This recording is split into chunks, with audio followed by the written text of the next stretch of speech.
What's up, everybody? Welcome back to another episode of Don't Give Up the Ship podcast. This is episode 81, and today I'm talking to Chief Warrant Officer Browne of Sailors and Sticks fame.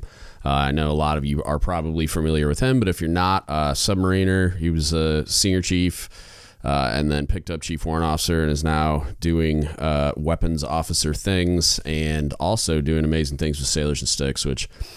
we get into that, but we also talk a bunch about leadership development and stuff, like always. It's kind of what we do here. So I've kind of been in the same orbit as him is probably a good way of describing it. I've been aware of him and what he does and just haven't gotten around to talking to him until the awesome dudes over at Test Depth hooked me up. And yeah, it was really fun. I'm really glad I got to talk to him, and I hope you guys enjoy it. Check it out. Yeah, man. So like we talked about, just we'll start with your background, as much detail as you want to provide about your experience in the Navy and how you arrived at where you are now, and then we'll go from there. All right. Yeah. All right. So my name is Browne. Joined the Navy in 2001. Been in over 20 years now. Started off in San Diego. My first boat was USS Bremerton out of there. Went to Hawaii. Did some time there.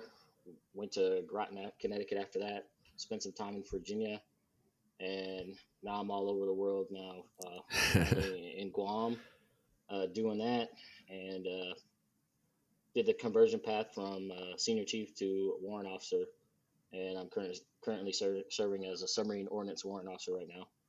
Yeah. And are you stationed in Guam right now? Yes.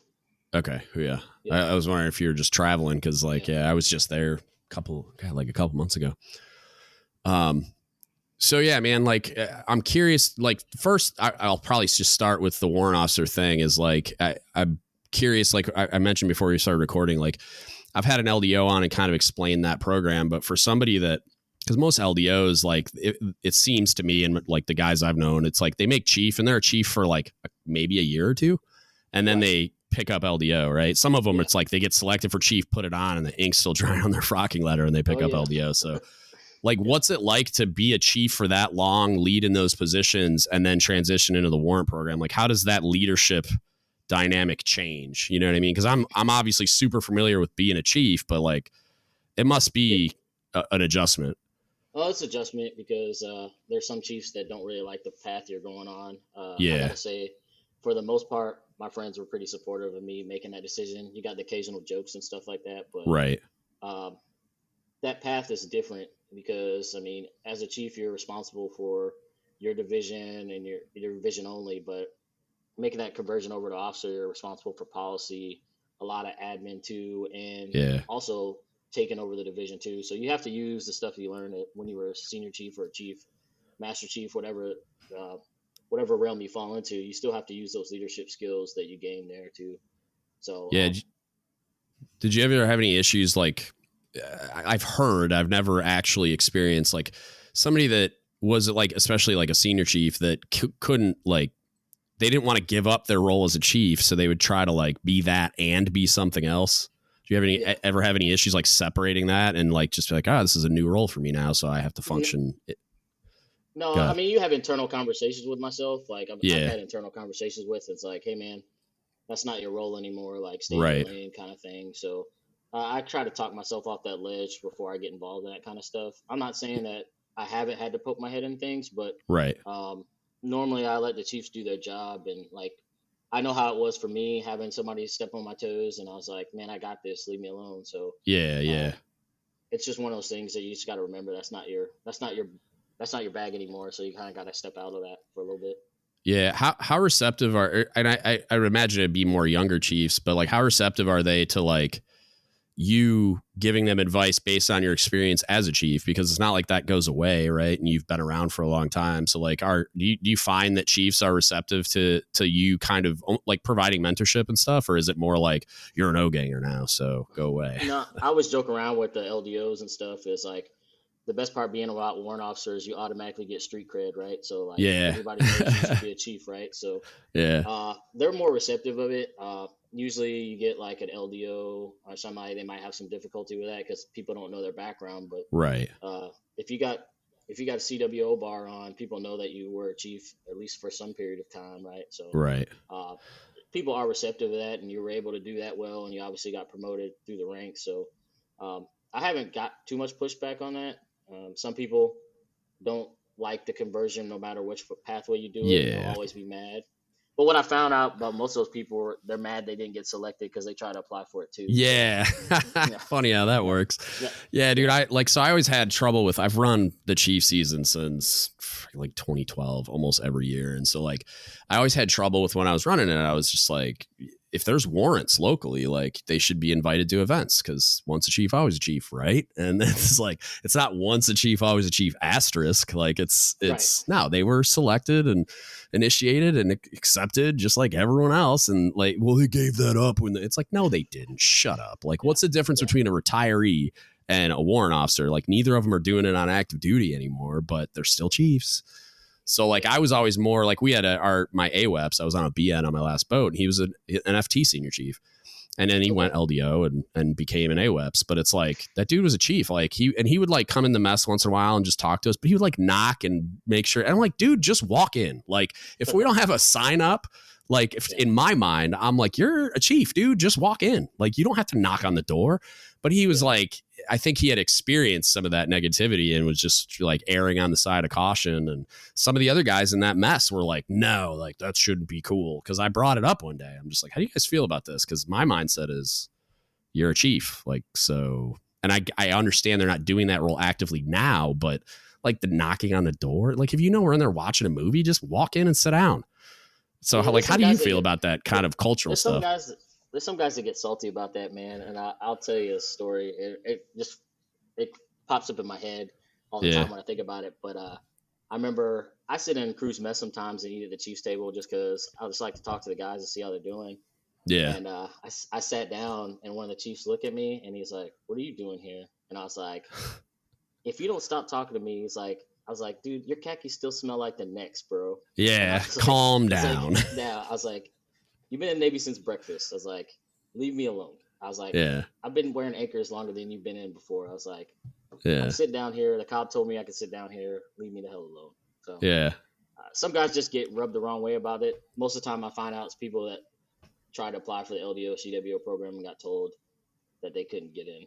So Yeah, that's gross, man. Yeah, I just never understood why. Like, and I mean that makes sense if it's that type of like a jealousy thing, but I don't know. Even like guys like Cobbs, I've had Cobbs that are just like, now they're quitters, they're anchor checkers, and it's just like, dude, like you sound like a 5-year-old who got his GI Joe took. Like, calm down.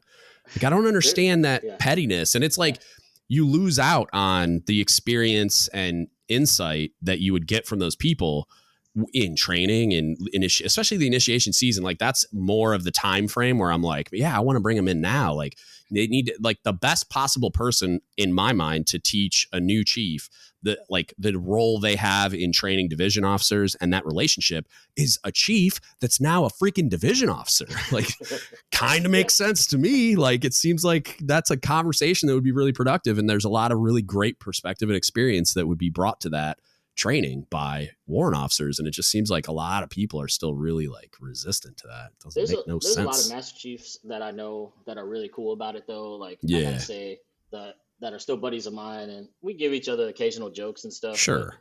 But, I mean, but in the end of the day, they're like, "Hey man, I'm proud of you, what you did. It's making a difference, and you're obviously impacting the community in a positive way." So there are guys like that. For every guy that's what they call a hater now, I guess that's what the kids say, but there's like 5 other people that are positive about it. So yeah, I mean, that's dope, man. I can't knock everyone.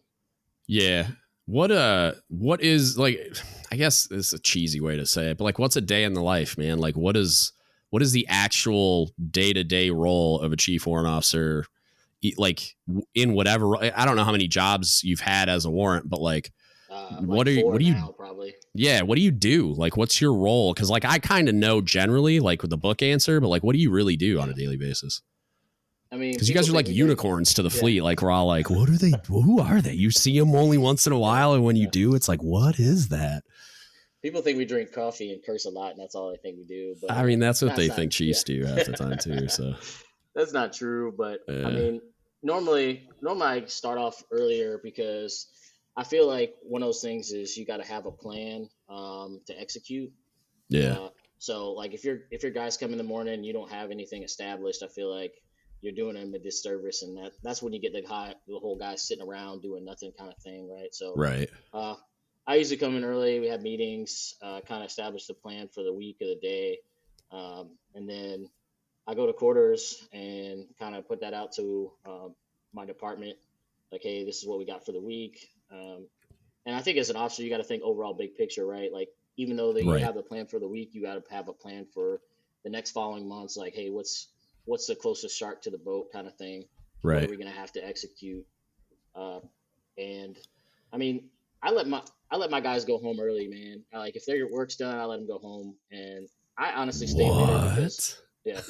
yeah, yeah, I honestly stay later because I'm the department guy, man. Like that's my department, my division, whatever the case may be. I the Navy has promoted me to do a lot of things that I can take care of. I'm not saying I'm gonna do their work for them, but Right. I feel like the ownership of the department is on me, right? So Yeah. um, my guys getting that quality of life thing, going home and spending time with their families is important to me. So when their work's done, they're done, right? So Right. And it's like just a valuing of their time, right? Like right, if there's nothing to do, sitting around there and staring at the bulkhead's just going to make everybody angry and make exactly. them feel like their time's not valuable. And I mean, the common phrase is like, if you don't got nothing to do, don't do it here, right? So, Right. um, I'm full on about getting my guys liberty. And not anybody who's worked with me has told you that. Like, I'm not a stickler for like being there for no reason, but I do work Yeah. hard. So, like, when we do have to cash that check and we do have to spend those long days there, those guys know I'm not doing it for no reason, you know. Yeah, I was like scarred by that culture on my first boat, and then so like when I was a young chief on my second boat, I had a cob that kind of it's more like just a command culture that kind of expected people to just be there, and it was like, and the cob that came in later that is one of my mentors to this day, he was more about getting people out of there, which I thought was really cool, but it was like it was almost like he had to mature into that concept because like it seems like most people think that you're just supposed to be there until 1700 for no reason, and it's like in that first job I'd kind of like employ tactics to like be sly about it and just be like, if I could allow for it to where we were at in our schedule, I'd be like, hey, you have a dental appointment today, wink, like leave now at 9 or whatever and don't come back. And then on the second boat, I'm a senior chief. I'm going into like a department chief tour. I was just like, yeah, if after lunch and cleanup's done and there's nothing going on, everybody's gone. And if somebody's got a problem with it, they can come talk to me because I'm the most senior guy on the boat, not named Cobb. So I don't care. Like I wasn't afraid of it at all. And I wish I would have been more like that the first time around because it's like, Right. I think I would have been a more successful leader. You know what I mean? Like just by valuing their time and showing them through action that their time is valuable. Yeah, it's a tough road to travel, man, because like you don't want to be the kind of buddy person with everybody Right. and like let people get away with stuff, but like I've seen those chiefs or those officers that keep people there for no reason. I'm like, you are totally telling that person you don't value their time, man. So, Right. um, But yeah, yeah, and then when a time comes where I got to like demand something of them, like we're going to stay late and we're going to work really hard, it's going to be right, really difficult, if not impossible, to get them to respond the way that I need them to. right. So, yeah. And I mean, I'm big on like, there's a few things I'm big on, like that kind of thing. Always having a plan. Like, I do like the work list thing. Like, I always have like a list of stuff that has to get done during the day. And if it's not on the list, I'm not one of like those last minute guys that's like, hey, this came up at the end of the day. We got to do this. Right. It's like, whatever's got done on that list, what I made for the week. Uh, if not, we'll take care of it the next day. But if it's not super important or it doesn't have to get done today, I'm not that just in case guy. Like, hey, Yeah. we got to stay Yeah. here No, for no reason. no 1,500 work Yeah, lists. yeah, Yeah. So, I told you before we started, but when I was listening to you on the Only on the Midwatch podcast with Test Depth, yep. and you mentioned that you made chief in 6.5 years. Is that accurate? It was like 6.5, 7, some change. Okay. I guess, like roughly. Yeah. So like I was a baby. I've yeah, I made it with a dude that made it that fast, and he made Master Chief before me, so it tells you what I know. But Yeah. like I've always kind of been wary of like that process of, and it's not even necessarily chief. It's like they use rank as an incentive through like the nukes use it through the graduate A school and you get E4, and then you can start re-enlist to E5, and then 7 seconds later you're in E6 or whatever. Like musicians use it, they come in as E6s, and it's just like, it's always been something I've been wary of, where it's like you could pay somebody more money without giving them rank as an incentive, right? And so like, it feels like you're setting a leader up for failure by like by giving them rank too quickly.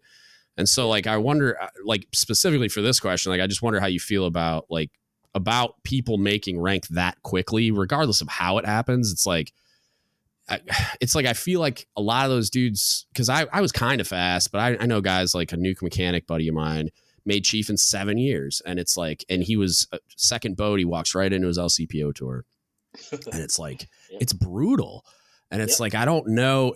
And he took a whole bunch of lumps, but then he did really well and, you know, went and did an EDMC tour and then got selected for LDO. Now he's going to like a carrier or something.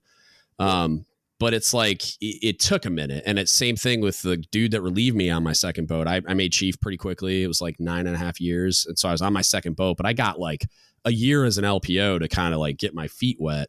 And then I made chief and stayed. And it was, it was a special projects boat. So it was the grossest possible platform to do your first chief's tour on. And then the dude that relieved me made chief on his first shore duty in like 7 years and came and relieved me. And I'm like, oh my God, this is such a bad idea. And same thing. He took like 18 months. He got punched in the face. And then over that time, he learned a lot, figured it out, and did really well.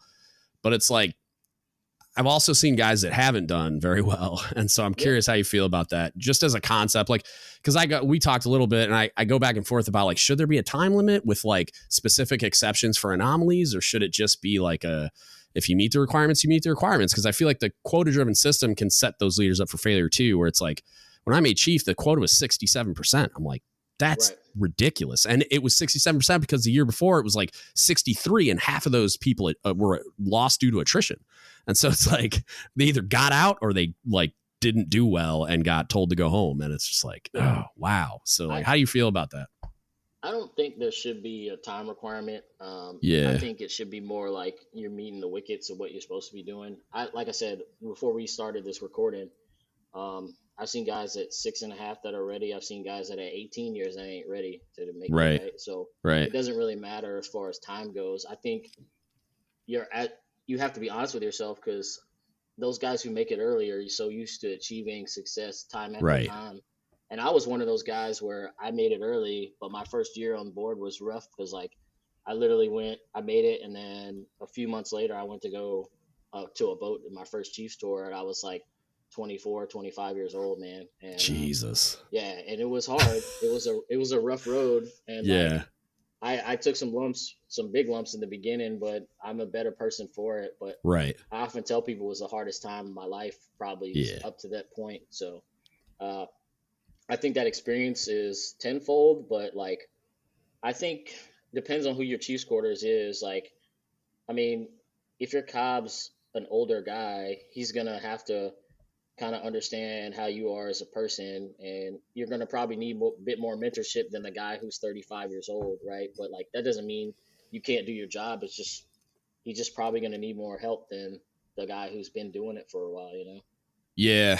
And that's like, I often wonder, especially I sat the Chiefs board last year, and it's like got some perspective from that process, but it just kind of reinforced my idea that like I agree with you that there shouldn't be a time limit. And I originally thought there should, and I got convinced I was wrong by my buddy Nick that I mentioned earlier. But it's like, I also feel like the wickets, it's like I would want those things to be a little more stringent to filter out the ones that shouldn't make it.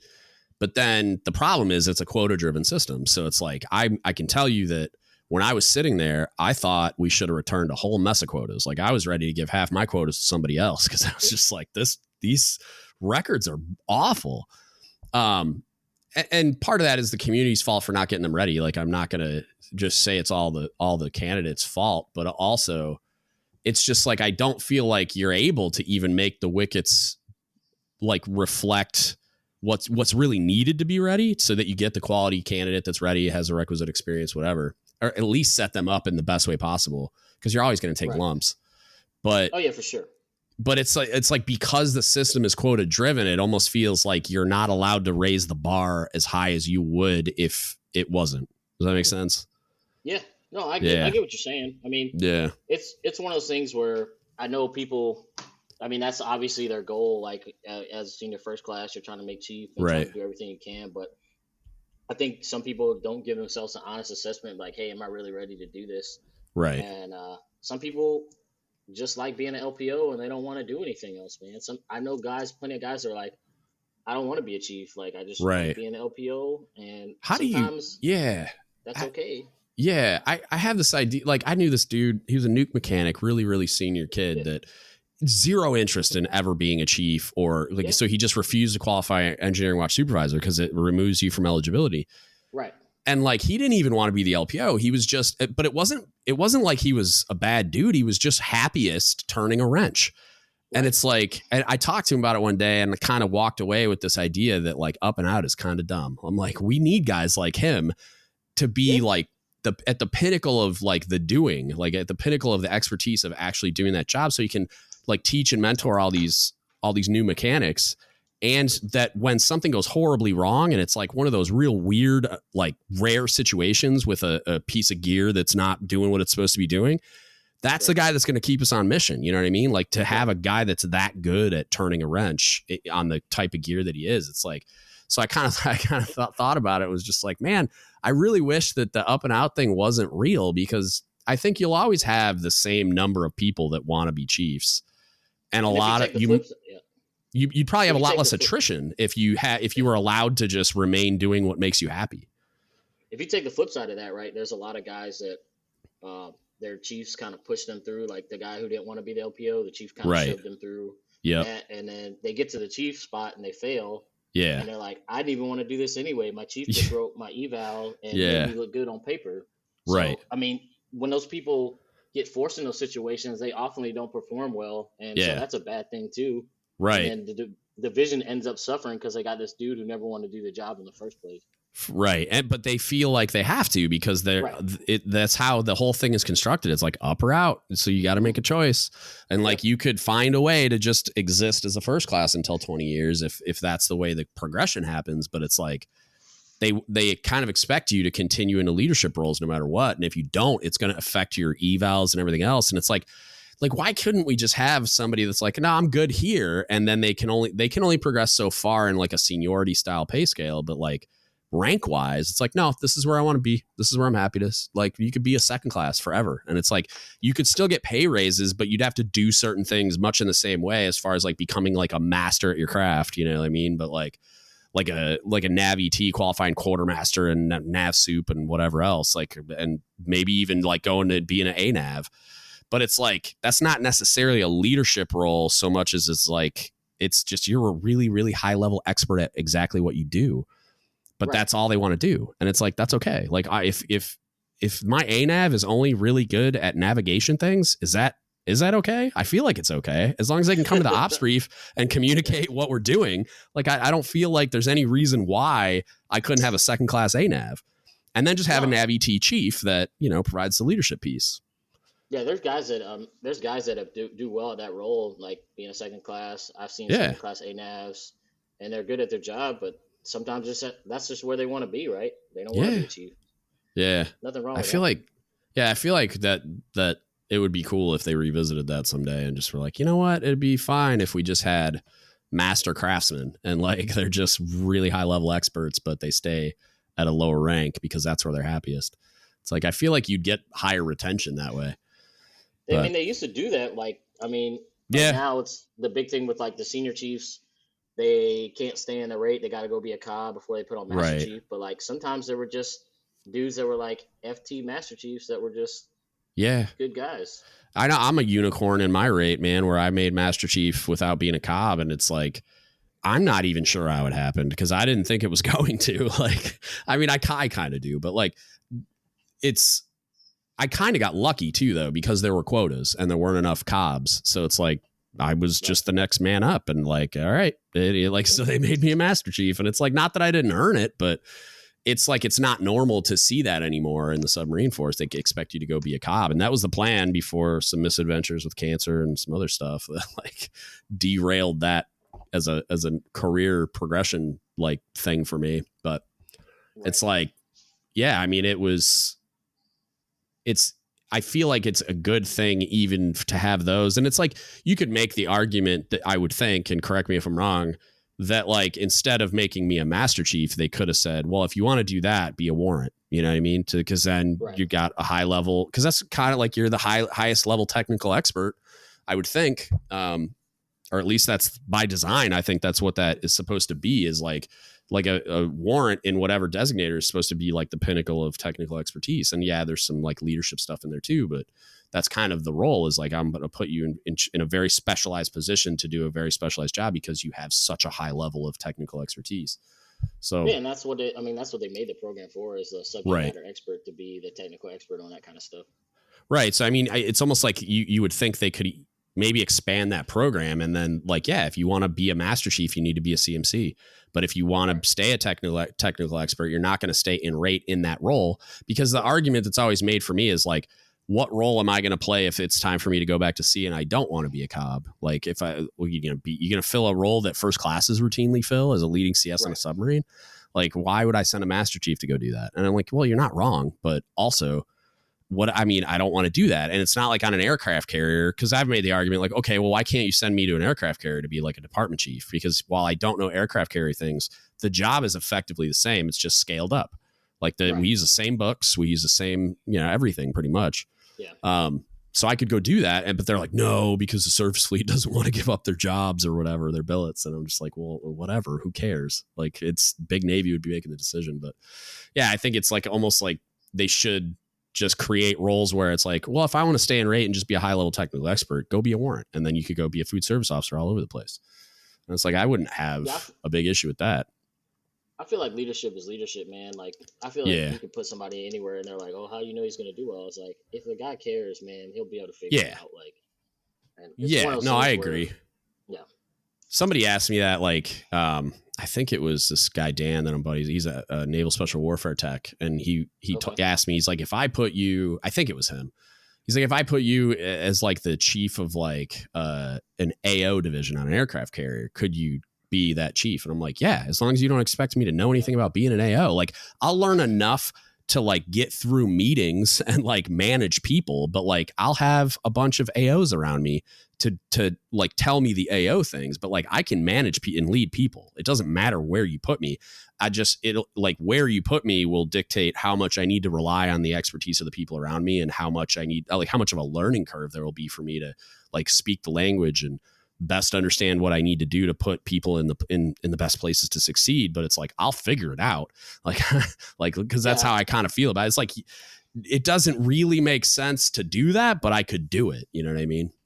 Yeah. I think it's a lot about who the person is and whether they can be honest with themselves and say, hey, I don't know this, but I'm going to figure it out. And some people just are so arrogant. They're like, well, I don't need to know this, I'll do whatever. And that's how they fail. But I feel like if you approach something saying, hey, I don't know this job, but I'm going to figure out everything I can possibly do about it, you'll do well and you'll be fine. Yeah. Or having the humility to like let junior people coach you through it. Because I can tell you, me standing dive was a dumpster fire. It was like, because I'd never driven the submarine, and I'm like, so they're telling me, oh, you got to supervise your planesmen. I'm like, how am I supposed to supervise people when I don't even know what they're doing? Like, I can't tell them, hey, pull up, or like, hey, put on a 5-degree angle instead, or what. It's like, dude, I don't know what they're doing. And so it took me a long time to figure it out. But I also it was the humility of it, and just like I was humble as a person too, to enough to like let my planesmen teach me, where we'd be in the trainer, or even once they qualified me, God help us all, and we were underway, I'd like let my planesmen like say, hey, dive, I need you to put some water aft, or I need speed, or whatever, and I would listen to them, trying to understand what was going on so that I could filter it through my brain to like, should I do this? Like, I mean, it is an E4 that like is in a subordinate position, but also they have a higher level of expertise at driving the submarine. So we developed like this team dynamic where it was like, if you guys need something, tell me you need it. And I'm going to trust you most of the time. I'm like I do have a broader perspective because I'm sitting back there in the chair monitoring everything. And I know what the officer deck wants because we talked about it and all this other stuff. But at the same time, the vast majority of the time, I'm going to, okay, you need speed, you got speed. And officer deck recommends speed and I'll give him whatever I need, like, but it worked a lot better that way where I think I had a lot less of a hard time with it than I could have if I'd have been stubbornly sitting there acting like faking it till I make it or something. I probably would have got removed from watch standing because I would have done something people stupid. Sit in a chair, do that shit. Yeah. They'll just like make it up and try to figure it out.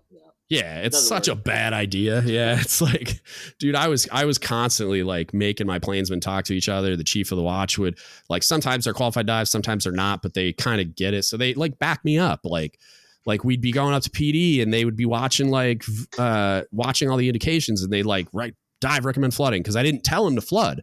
And a lot of times we get to a place where the chief of the watch would just do it. And then they tell me later, like, hey, I flooded 5K on the way up. I'm like, oh, thanks, man. Like I completely forgot. And then I would, like write it down so I knew where all my water was. But yeah, it's like it worked a lot better that I was able to like take the suggestions and consistently like solicit that type of advice and backup because then they would provide it and then I would listen. And then when I would listen, it would like reinforce that I valued their input and that they could trust me to like listen.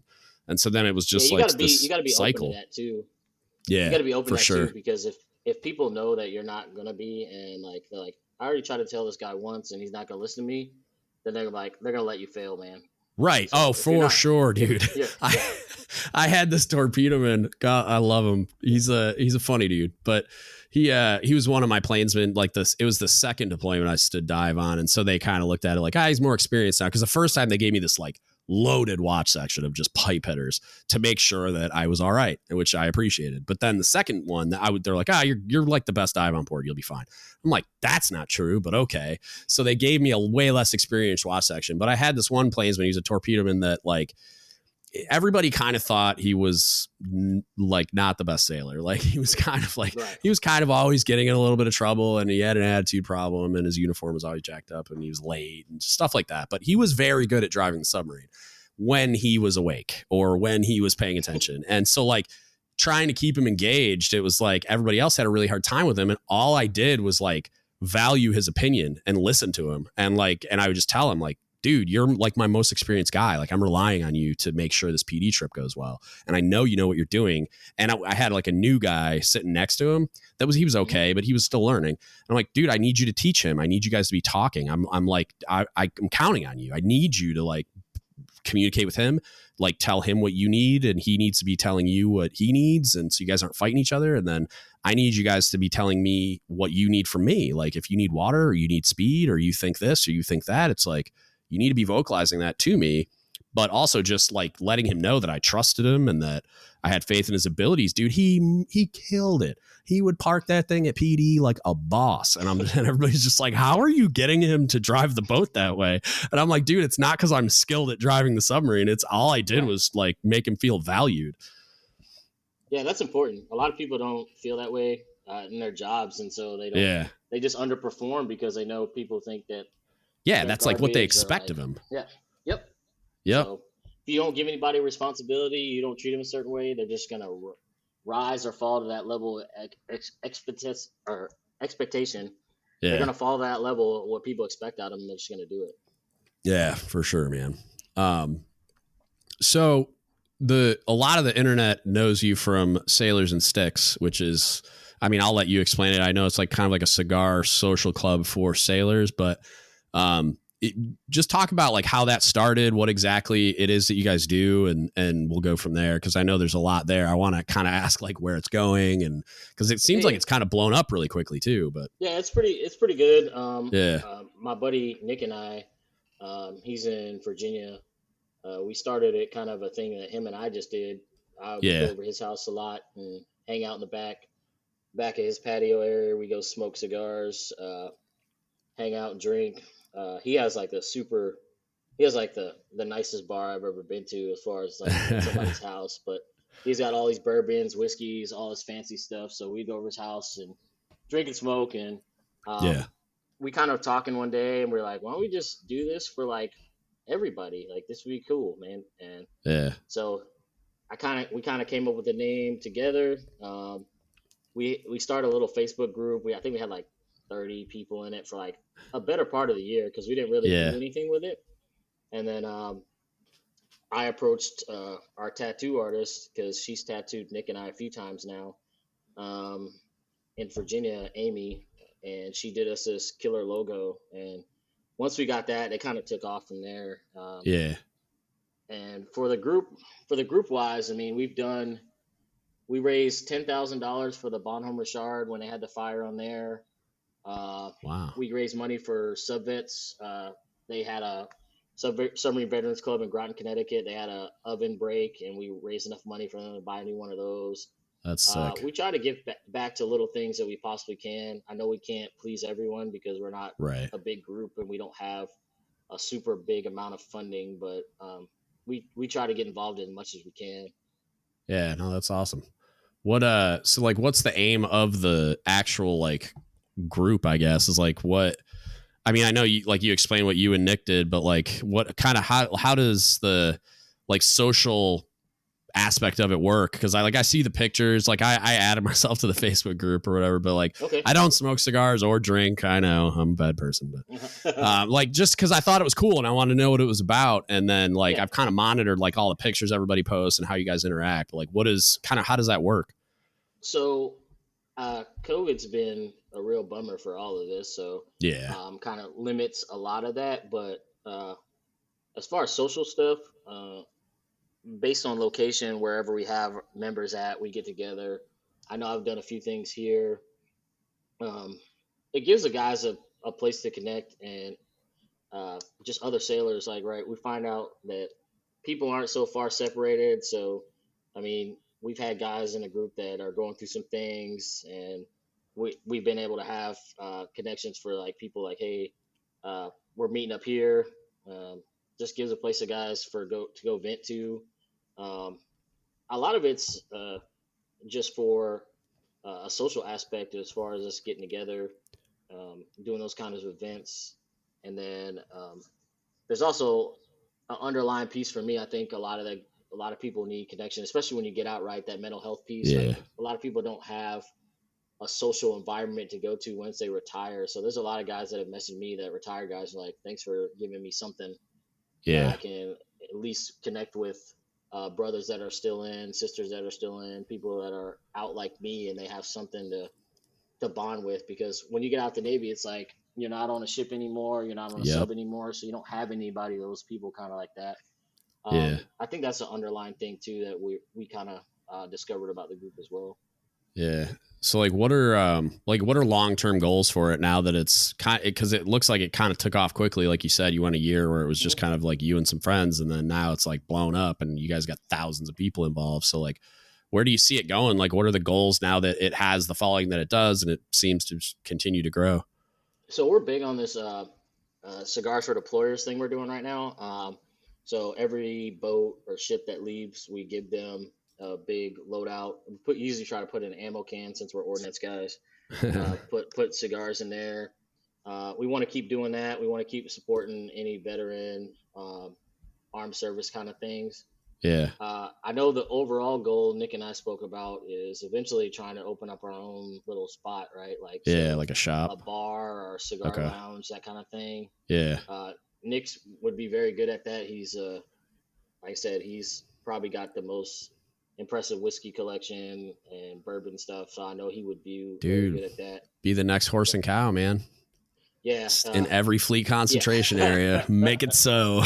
Yeah. I mean, and that's the eventual goal. It's like him and I speak about that and what we want to do, because none of us want to be in the Navy forever. You know what I mean? So eventually you do have to have a life and be an interesting person outside of this. So that's something that we're long-term goals and stuff we're looking at.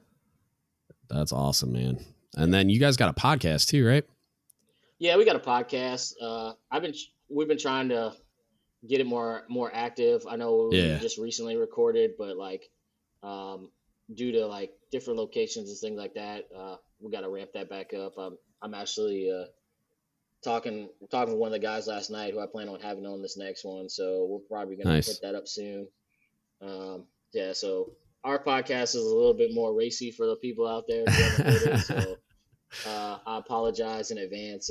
Adults only. Yeah. Yeah. I mean, we joke around, but like, I mean, literally talk about like anything you want, and then the funny part is the tramp stamp story about me having to get one because of other podcasts. So I heard that. I didn't want to bring it up. I was like, because I didn't know if they were serious, but I was like, they serious. said, It's a thing. Was that you lose a bet or something? Yeah, I did. Okay. So it was the conversation was the guys at Test Step were asking me, like, how many tattoos do you have? I was like, I don't know. And they're like, well, you got a tramp stamp? I was like, no. And they're like, well, I bet you could raise enough money for you to get one. And I was like, no. I was like, no way. I was like, nobody's going to pay me money for me to get a tramp stamp. And they're like, what's your price? And I was like, $500. Oh, wow. You should have shot higher than that. That's what I realized at the point. I just thought nobody was going to give $500 for me to get a tattoo. Right. And turned out I was really wrong. Yeah. Oh, yeah. I bet. It was all done like super 90s style. So it was like big dolphins. They were cheesy. They got stars and stuff on them with tribal underneath. It's really bad. But how much did they raise? I think it was like $550 or something. It was like so they just went above the line. But somebody like immediately somebody dropped like 100, and I was like, I'm in trouble. Yep. So, yeah, but dude, the rule was it had to be done in a certain amount of time. So I thought I was gonna get out of it, and I didn't. So it definitely was not. Definitely wasn't one of my brighter shining moments, so to speak. I would have dropped a C note on that just to make sure they got over the finish line. What the funny part was, they were doing it. They were tattooing me, and like the other tattoo artists were coming in. They were like like, "Hey man, you mind if I see this thing? I heard you lost a bet." And I was like, "Yeah." And they're like, "Dude, that's freaking epic." That's I mean, good on you for going through with it. Yeah, that's what people say. They're like, "You're a better man than me," because I would have got it. Yeah, I'd have been like, "Nah, I'll give you $600 to go away." I'm a man of my word. I did it, but it's not like I forget I have it. Like I was at the beach the other day, and someone was like, "You got a tramp stamp?" I was like, "Oh man, I don't even remember I had that." That's so funny, man. Yeah, I learned quickly. Like when I was a Chief Select, we were underway for almost all the season. And so I kind of knew, like, quotas came out back then, like way early. So I kind of knew I was going to make it. Like I was pretty sure with that quota of 67%. So like I brought a bunch of crap underway and like stored it for fundraising. But one of the ways that we fundraised back then was we all raffled off our hair. Like the ones that had it were like, if one of our guys wants to shave our head. And back then, I still got hair. Like I was one of the ones that actually had hair. And I woefully underestimated how willing my second class was to like, he bought like $150 worth of raffle tickets to try to shave my head. And like, he still doesn't know to this day, like he's a chief now that he's on his way back to a boat, but he bought the $150 for the tickets and somebody else won. And I was like, you got to redraw that, man. Like, so they drew it again and it was him. Cause I was like, there's no way I'm letting him pay $150 to not shave my head. And so that he ended up getting to do it. And he was like shaving shapes and stuff in it, like doing all this. But yeah, like, so I don't think I would ever underestimate someone's willingness to like deface my body, like shave my head or eyebrows or give me a weird tattoo or whatever. But hilarious. I'm sure. Like, I'm sure people are down to do that, especially like, I mean, you talking about those halfway nights where like, they couldn't wait to like put you in the galley or make you do trash or do something. Yeah, so, like, especially if they want to, they're gonna be ready. Yeah, I was a buzzkill on halfway night. I was just like, leave me alone. I don't want nothing to do with any of this. Like, you're not making me an FSA. You're not like to go away. Like, I got to stand watch, bro. I'm not like if you want to take me off the watch bill, I'll smash trash. But otherwise, like, go away.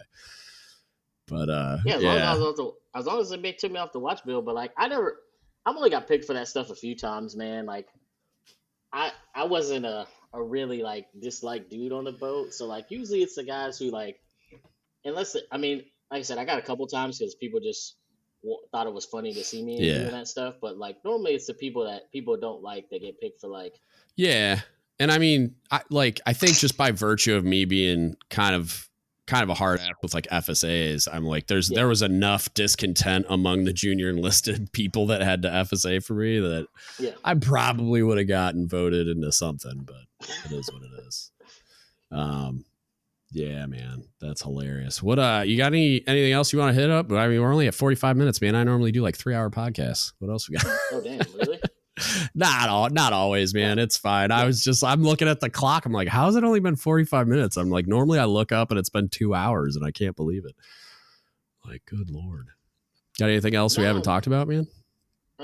Nothing. I don't think anything crazy, man. I usually like to keep it an hour or so because I know people have like short attention span. Yeah, have stuff to do. I mean, I'll probably get complimented for keeping it under an hour for once in my life. But, well, thanks, man, dude. I appreciate it. If you ever need anything from me, hit me up. I'm down to support in any way that I can with like fundraising or whatever. No worries. I know you said you don't smoke, but we'll get you on the show. Oh, for sure, dude. Happy to. That's one thing I'm very good at is talking forever. We'll get you on the show. Hell yeah. Do that. Have some guests, because I mean, that's what we're trying to do is expand this out a little bit. And, we're new to the podcast game, so we only have like 1 or 2 seasons of this, so we're just trying to get in everything and try to do it well. So yeah, man, happy to help in any way I can. Okay, awesome. Well, thanks again, man. I appreciate your time. All right, I hope you guys like that. I did great time.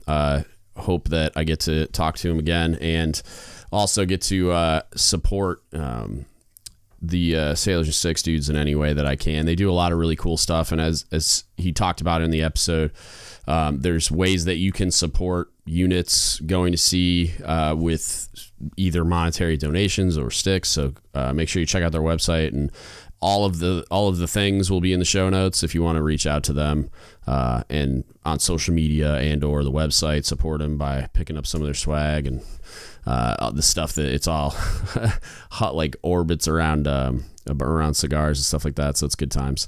But check those guys out, Sailors and Sticks. Thanks again for those guys coming on. If you'd like to support us, check out first dgutspodcast.com. If you haven't checked it out already, please do at dgutsapparel or Don't Give Up the Ship Apparel on Facebook. It's basically a sponsor we created for ourselves. That's something I've always wanted to do. T-shirts, hoodies, stuff like that. Heritage gear that you'll actually want to wear in public. It's Pride and Heritage stuff has been something that I've always wanted to do, or at least wanted to find stuff that I actually like. And it turns out I had to do it myself. So go check that out, dgutspodcast.com. And then there's a donate link on the website if you want to support the podcast.